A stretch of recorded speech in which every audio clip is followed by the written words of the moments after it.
বন্ধুরা, আজকে তো শিবরাত্রি। আপনারা সবাই তো দেখতেই পেলেন যে সকালবেলা শিবের পুজো হলো। এদিকে দেখতে দেখতে রাত হয়ে গেছে। শিবরাত্রি উপলক্ষে রাত্রে বাড়িতে অনেক রকমের খাবারের আইটেম রান্না হয়েছে। পোলাও, পনিরের তরকারি, বেগুনি, লুচি, আলুর দম, পায়েস, মিষ্টি, চাটনি আর পাঁপড়। দিদি, রান্না বান্না তো সব হয়ে গেছে, তাহলে চলো সবাইকে খেতে দিয়ে দিই। হ্যাঁ হ্যাঁ, সবাইকে ডেকে নিয়ে আসি। হ্যাঁ দাঁড়া। এই তোমরা সবাই চলে এসো। পিঙ্কির বাবা, তুমি পিঙ্কিকে আর ঘন্টুকে নিয়ে চলে এসো বাইরে। রাজা, তাড়াতাড়ি খেতে চলে আয়। মা, আপনিও চলে আসুন। সুইটি, তুই স্বরূপ, সানিয়া আর তুলিকে নিয়ে চলে আয়। এখানে রান্না বান্না কমপ্লিট হয়ে গেছে। বলতে বলতে সুইটি আর সানিয়া বেরিয়ে এলো। এত চেঁচামেচি করছো কেন দিদি? না না, অনেক রাত হয়ে যাচ্ছে তো, বাচ্চা কাচ্চাগুলো ঘুমিয়ে পড়বে, তাই আর কি ভাবলাম সবাইকে ডেকে নিয়ে তাড়াতাড়ি করে খাইয়ে দিই। নে। স্বরূপ, তুলি কোথায় রে? ওদের আসতে বল, বাচ্চাটাকে নিয়ে খেয়ে নে। আজকে খুব ভালো ভালো পদ রান্না হয়েছে রে, যেগুলো সবারই খুব পছন্দ হবে। আচ্ছা, তাহলে আজ রান্নাতে কি কি আইটেম আছে শুনি। এই তো লুচি, আলুর দম, বেগুনি, পুষ্পান্ন, পায়েস, আরও কত কি, আর শেষ পাতে একটু করে মিষ্টি। হুম, কি ছাইপাশ রান্না করেছো কবিতা দি? দিদি, তোদের বাড়িতে এতদিন পর এলাম, ভাবলাম আমার জন্য একটু ভালো মন্দ রান্না করবি। তা তোদের বাড়িতে এসব কি রান্না হয়েছে রে? ভাবলাম আমার জন্য একটু মটন বিরিয়ানি করবি, তার সাথে একটু চিকেন কষা থাকবে। তা না করে এসব লুচি তরকারি তোরা কি খাস রে? যত সব আনহেলদি খাবার খাস তোরা।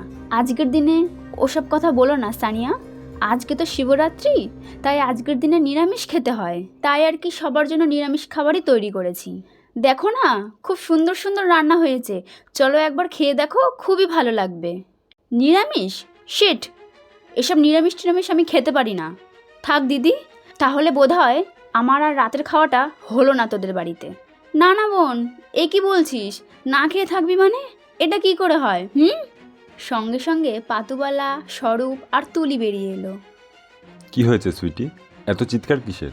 দেখো না, বাড়িতে কী সব নিরামিষ রান্না হয়েছে, কিন্তু সানিয়া কি এসব খেতে পারে? হ্যাঁ সত্যিই তো, বড় বৌদি, তোমার এই সব কিছু রান্না করার আগে সবাইকে একবার জিজ্ঞাসা করা উচিত ছিল কে কি খাবে। না, আসলে আজকে সারাদিন ব্যস্ততার মধ্যে শরীর ক্লান্ত তো, তাই অল্পের মধ্যে এই খাবারগুলোই তৈরি করে ফেললাম। তোমাদের সব কিছুতেই ফাঁকিবাজি, তাই না? বাড়িতে বসে বসে শরীর ক্লান্ত হয়ে যায় তোমাদের। সঙ্গে সঙ্গে রাজা বেরিয়ে এলো। মেজদা, তুই বড় বৌদির উপরে গলাবাজি করছিস কেন? গলাবাজি করতে হলে নিজের বইয়ের ওপরে কর। বড় বৌদি তো আর বাড়ির চাকর নয় যে কে কি খাবে তাদের প্রত্যেকের জন্য আলাদা আলাদা করে রান্না করতে বসবে। তোদের যখন খাবার নিয়ে এতই সমস্যা, তাহলে নিজেরাই তো রান্না করে খেতে পারিস। ছোট খোকা, তুমি চুপ করো মা, তোমার আশকারা পেয়ে পেয়েই তোমার মেজো ছেলে আর তার স্ত্রী একদম মাথায় উঠে পড়েছে সবার। মেজদা, তুই না একটু আগে বললি বৌদি, অনন্যা এদের নাকি বসে বসেই শরীর ক্লান্ত হয়ে যায়। ওরা যদি সারাদিন বাড়িতে বসেই থাকে তাহলে বাড়ির সব কাজগুলো কে করে? তোর বউ তো বিয়ের পর থেকে একবেলার জন্য রান্নাঘরে ঢোকেনি। রাজা, যত বড় মুখ নয় তত বড় কথা, আমাকে তুমি কাজ করার কথা বলছো?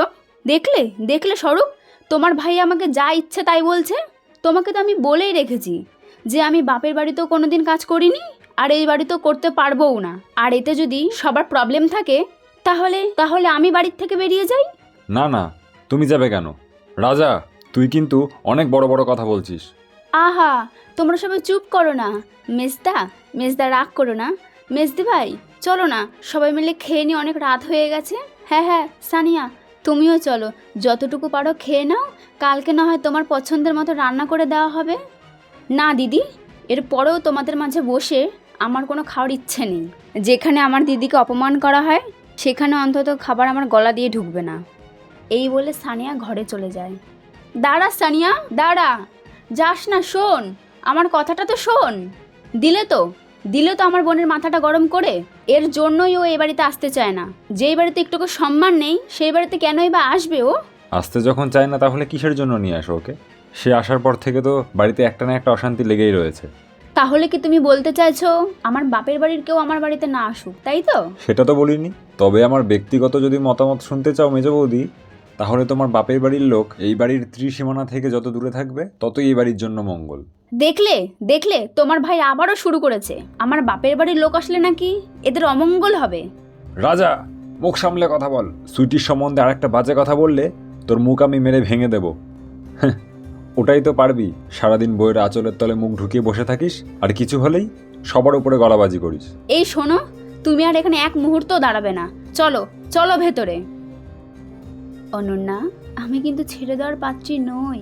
তোমার স্বামী আমাকে যা কথা শোনালো তার প্রতিশোধ কিন্তু আমি নেব। চলে এসো তুলিমা, ভেতরে চলো। এই বলে স্বরূপ, সুইটি আর তুলি সবাই ঘরে চলে গেল। দিলে দিলে তো তোমরা সবাই ওদের মাথাটা গরম করে, এবার রাগের মাথায় কি না করে বসে। শোনো বড় বৌমা, শোনো ছোট বৌমা, তোমাদের সব জায়গাতে একটা অশান্তির সৃষ্টি না করলে হয় না, তাই না? এখন এখন প্রত্যেকে না খেয়ে বসে থাকবে, তাই তো? এটাই তো চেয়েছিলে তোমরা, তাই না? না মা, মোটেও কেউ এমন চায়নি। মেজদা এসেই এমন করে কথাগুলো বলল। ও, এখন আবার সব দোষ মেজ খোকা আর তার বউয়ের, তাই তো?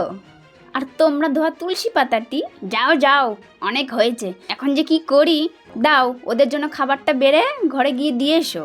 আর আমি যাই, রাগ ভাঙাইগা, এদের জন্য আমি একটু শান্তিতে বাঁচতেও পারবো না। চ অনন্যা, চ, ওদেরকে খাবারটা দিয়ে এসে আমরা না হয় খেতে বসি। হ্যাঁ ঠিকই বলেছো দিদি, চলো। এই অনন্যা, বড়দা ভাই, আজকে তো শিবরাত্রির দিন, চ আজকে একটা সেলফি তুলি। হ্যাঁ হ্যাঁ ঠিকই বলেছো, চলো দিদি, একটা ছবি হয়ে যাক। না রে, আমি ছবি তুলবো না, আমার খুব লজ্জা করে। আরে বড়দি ভাই, কিচ্ছু হবে না, এইগুলোই তো সারা জীবনের স্মৃতি হয়ে থাকবে, কি বলো? হুম, সবাই ক্যামেরার দিকে তাকাও, হাসো, পারফেক্ট। বন্ধুরা, তোমরা তো সবাই দেখতেই পারছো যে ওরা সবাই খেতে বসে পড়েছে। তো ভিডিওটা আজকের মতো এখানেই শেষ। এরকম আরও নতুন নতুন ভিডিও পেতে বারবি স্টোরি টেলারকে অবশ্যই সাবস্ক্রাইব করবেন। ধন্যবাদ।